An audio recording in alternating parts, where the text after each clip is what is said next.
I'm Henrik Magnusson. I'm the head of architecture for Smartest. I work across all of our global businesses, US, Australia and Europe, and work out of our Canary Wharf office in London. And I work with really amazing teams across Smartest business and all the exciting agendas that we got to affect business change across the globe.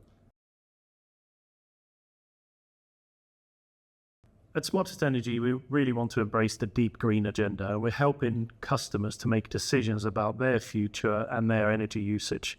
We want to really inspire and help them to make the change to a greener and hopefully a sustainable, cheaper energy source.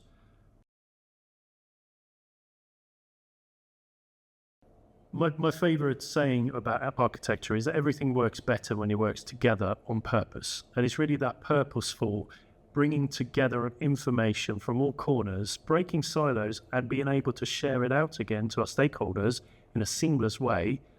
That's what's going to make the magic work. So technology helps us to deliver on customer value, our obligations to our customers, the optimization of our energy portfolio, but it also helps, automation of technology also helps us to lower our cost footprint and the cost to serve for our customers. So when I first joined SmartestEnergy 4 years ago, I started to uncover an inventory of what we had, what's in the kit bag of us as a business, what's in the kit bag of IT, what are the things that make us smartest, what's our capabilities. And I started really to catalogue the applications, technologies that we're using, and one of my passions is really bringing business advantage from enabling technology. So we started looking at the platforms and started putting cornerstones in, marking certain things as strategic that really needed to be there for our mission, and other things that could change over time. At Smartest, we help businesses navigate the changing landscape of energy transitions. And if you think about the competitive landscape that they find themselves in against their peers, and the sort of policy change and the uncertainty that they navigate, if you translate that to an architecture context, it's pretty much the same thing. We're trying to make our stakeholders understand where we're coming from, what the opportunities are in an architecture landscape, what technology can do, what is perhaps the technology debt that we got, what are the things we left behind, and how do we navigate the complexities going forward.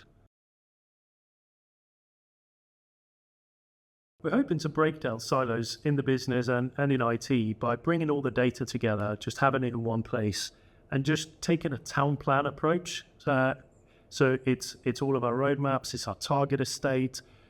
I'm a really keen believer in writing down architecture decisions, options, analysis, and just really aligning it to your principles, and just keeping a real keen North Star on what's important for us as a business. The experience with Ardoq has been really good to date. The support guys are fantastic. They're always on hand to help you kind of nail that one report or the one gremlin query that gets you to exactly the outcome you want to get to.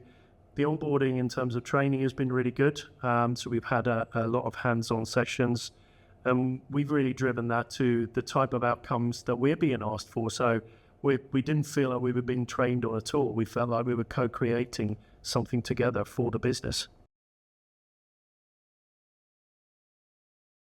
One of the really good things about Ardoq is that it's a tool not just for architects, it's a tool for everyone in the business.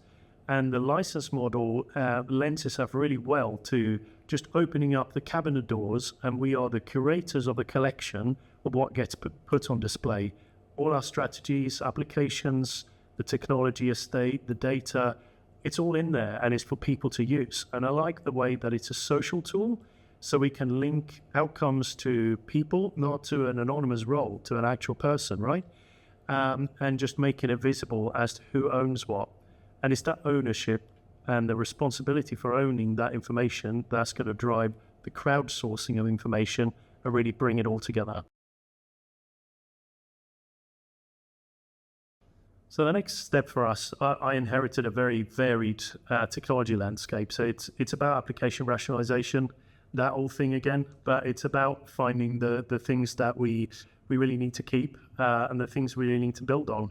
And my vision is that we become a modular, composable, modern business where applications and technology is integrated in meaningful ways to create new business outcomes, and really using that as an ignition for innovation and a jump-off point to new technologies, and just unleashing the amazing potential that is in the smartest people all around the world.